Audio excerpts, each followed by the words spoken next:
Hey guys, I just wanted to get into a little bit more detail of Mac O'Grady's wonderful alignments going through, especially with the arm assembly, which is going to include the right elbow today. Now, a lot of my students come in and they're very active in this area here. They're cocking the club too much.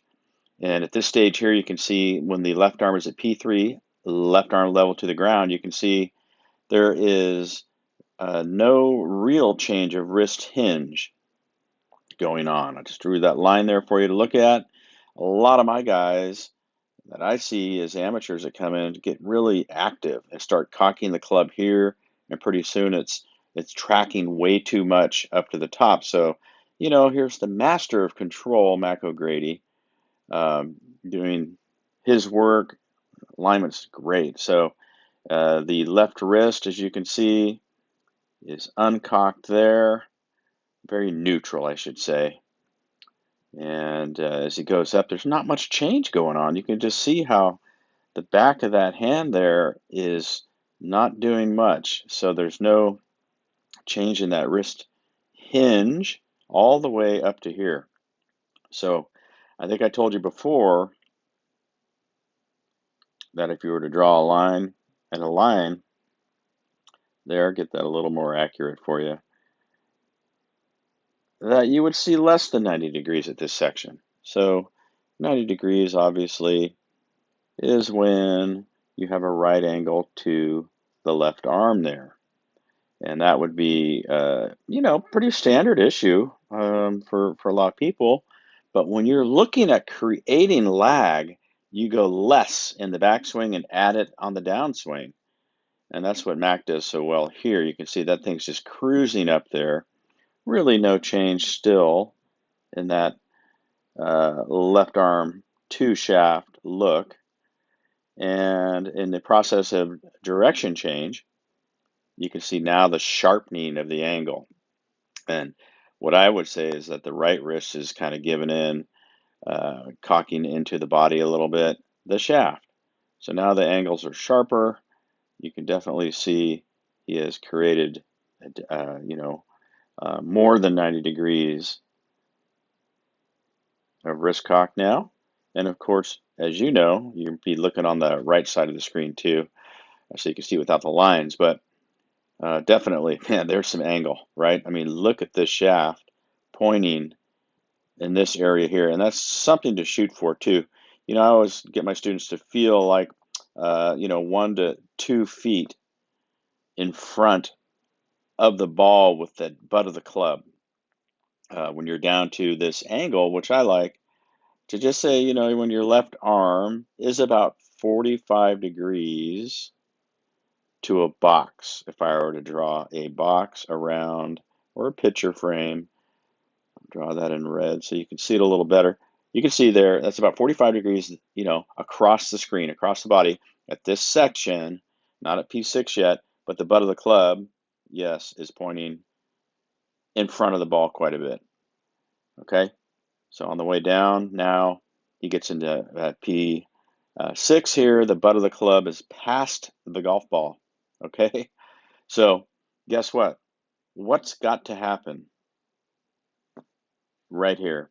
Well, you've got to undo that right wrist, right? So the wrist is definitely cocked. It's the back of that right wrist is 45 degrees or more in that dorsiflex hinging action, and then it comes out, right? So if that's coming out, then the left wrist is going to go uncocked and put the smash on this ball. Now you can see Max got just a flat right wrist. It's got a little bend in it, but not much. He would definitely instruct us, like you can see here. It's like almost like he's added it back in. So, and that does happen with the breaking of the club. So the breaking of the club, guys, is when you see the massive divot being taken. The ground is stopping the club, right? So it's putting the brakes on, and the arms, as you'll see, just the hands, I should say, just kind of fumble forward, and the just submerging of the club head stops the club from moving forward for a millisecond, and then the wrists take the punishment, And if you're relaxed enough and know what you're doing, you get a little bit more right wrist spin. Now you can see the right wrist and left wrist are both uncocked looking, right? So that's how you see that angle there. We can't see the left hand, but uncocked for sure. And he's even going up to here, and you can see the softness in that right wrist still.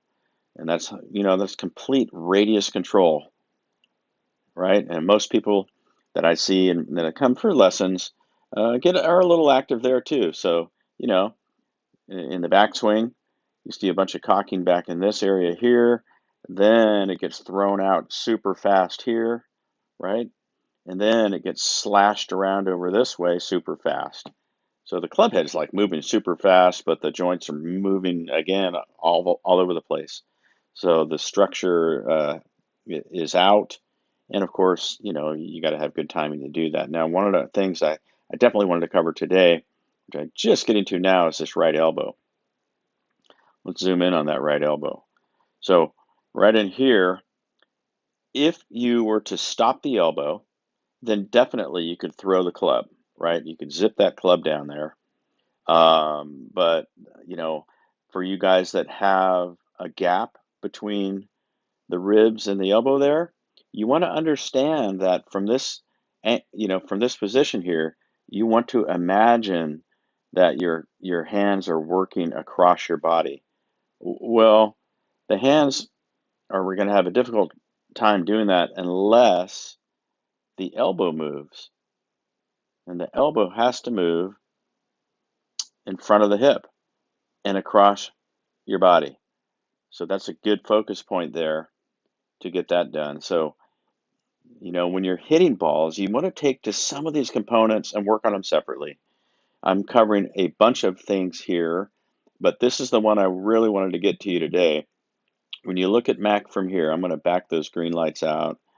Lines out of there. The elbows just to the side of the rib cage here. And let's see where it moves when the handle is there. A little green line on the butt of the club on the right side of the screen.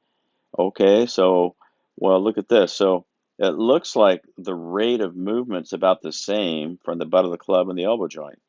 The elbow joint is definitely moving across the screen this way.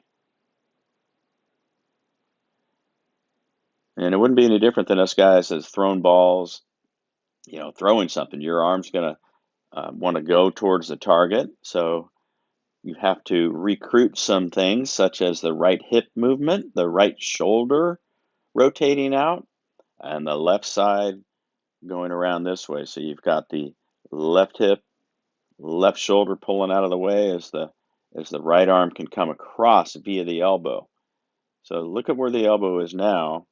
He's a little bit past the golf ball here at the follow through, and the elbow